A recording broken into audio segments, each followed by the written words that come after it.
بسم اللہ پڑھ کے کام کریں برکت آئے گی. گھر سے نکلتے ہوئے بسم اللہ توکلت علی اللہ لا الہ الا قوت الا باللہ پڑھیں برکت آئے گی. ٹھیک ہے, لوگوں کے ساتھ آنیسٹی سے چلیں برکت آئے گی. تو اس پہ ریسرچ کریں, یہ میری آپ کو نصیحت ہے. آپ سب سے پہلے اسلامک برکہ لائف سٹائل کو سرچ کریں وہ کیا ہے, اور میں نے کچھ تو بتا دی کہ لوگوں کے نفع کا کام کرو اس سے برکت آئے گی, وہ اذکار وہ دعائیں کرو جس سے برکت آتی ہے انشاءاللہ تعالیٰ. پھر یہ ہے کہ بزنس کی طرف جاؤ, اس میں انشاءاللہ تعالیٰ اللہ کی طرف سے برکت ہے. ٹھیک ہے, اور یہ کہ صلہ رحمی کرو اس میں برکت ہے وغیرہ وغیرہ, سو آن اینڈ سو فورتھ. تو دیکھیں نبی نے سیلف کیئر کا حکم دیا, اپنا خیال رکھو, اسی لیے سمارٹ چلو. میں آپ کو مزے کی بات بتاتا ہوں, یہ دعا اللہم لا تجعل الدنیا اکبر ہمنا ولا مبلغ علمنا. یہ ایک میرے دوست ہے بحریہ ٹاؤن میں, ماشاءاللہ کافی اللہ نے انہیں دیا ہے. تو وہ اکثر یہ بات کرتے ہیں کہ میری ماں میرے لیے دعا کیا کرتی تھی اور ابھی بھی کرتی ہیں. پنجابی میں کہتے تھے کہ میرے پتر نو اللہ رزق دیں جس میں محنت نہ اتنی کرنی پڑے, آسانی سے ملنے والا رزق دے دے. تو بڑی بات ہے, یہ بھی تو ایک ویژن ہے نا. آپ اللہ سے دعا کریں, دیکھیں کیا ہے, اے اللہ اس دنیا کو میرا بگیسٹ درد سر نہ بنا دیں, اور اس دنیا کے ہی نالج کو میری نالج کی لمٹ نہ بنا دیں.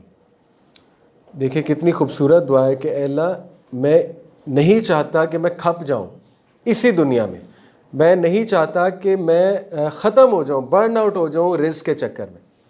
تو یہ دعا آپ ضرور کیا کریں, یا اردو میں کر لیا کریں کہ اے اللہ آسانی سے ملنے والا رزق دے, تھکانے والا رزق جو ہے وہ میری قسمت میں نہ ہو, جس سے میری آخرت بھی جائے دنیا بھی جائے. دنیا کے سینس میں جائے کہ صحت بھی جائے, مینٹل ہیلتھ بھی جائے, مینٹل پیس بھی جائے, اور اینڈ میں ملے بھی کچھ نہ. دیکھیں کتنا بڑا لاس ہے, بہت بڑا لاس ہے. ٹھیک ہے, تو یہ بھی آپ نے اس کا خیال رکھنا ہے. اگلی بات, یہ بھی برکہ بیس لائف سٹائل ہے. نبی نے فرمایا, اگلا پارٹ سنا دیتا ہوں حدیث کا, آپ خود پڑھیں.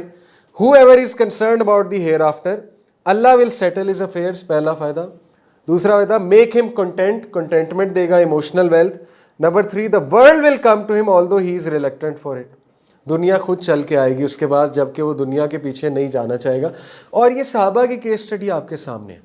انس بن مالک رضی اللہ تعالی عنہ, نبی صلی اللہ علیہ وسلم کے کو سرو کیا انہوں نے ایز اے غلام. انس بن مالک کی والدہ نبی صلی اللہ علیہ وسلم کے پاس سے کہا, یا رسول اللہ میرے بچے کو دعا دیں. تو نبی نے بڑی خوبصورت دعا دی, وہ ہم پڑھتے بھی ہیں اکثر. وہ دعا یہ ہے, اللہم اکثر مالی و ولدی وبارک لی فیما آتیتنی وأتی الحیاتی علی طاعتک واحسن عملی واغفر لی.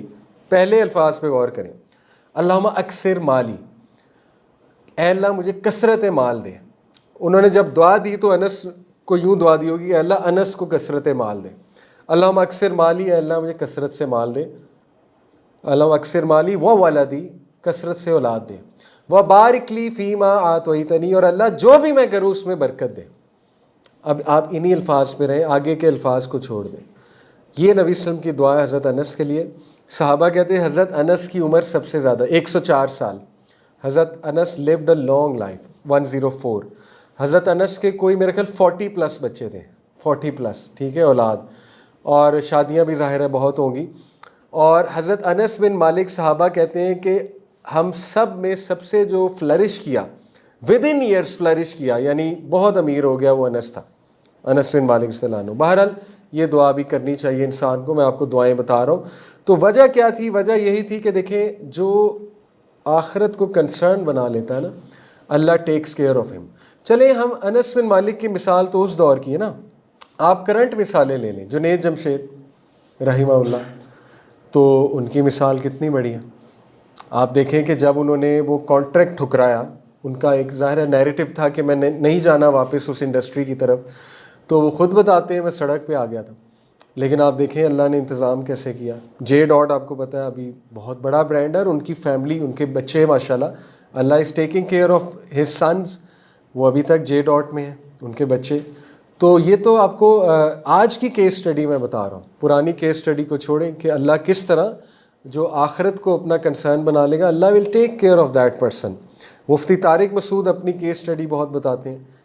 وہ کہتے ہیں میں نے کبھی سوچا بھی نہیں تھا کہ میں دنیا کے اتنے ممالک پھیر لوں گا. میرے پاس تو پیسے ہی نہیں, جہاز کے ٹکٹ کے نہیں ہے, ویزا کے نہیں ہے, ابھی 12-13 ممالک کو کہتے ہیں میں پھر چکا ہوں، امریکہ چلا گیا ہوں، کینیڈا چلا گیا ہوں. بہرحال وہ تو ایک عالم ہے، وہ تو ایک تھوڑا سا ایکسیپشنل کیس اسٹڈی ہے، لیکن میں آپ کو بتانا یہ چاہ رہا ہوں کہ یہ بالکل صحیح بات ہے کہ اللہ تعالیٰ پھر انشاءاللہ دکھائے گا آپ کو جب آپ اللہ تعالیٰ کے احکامات پہ عمل کریں گے.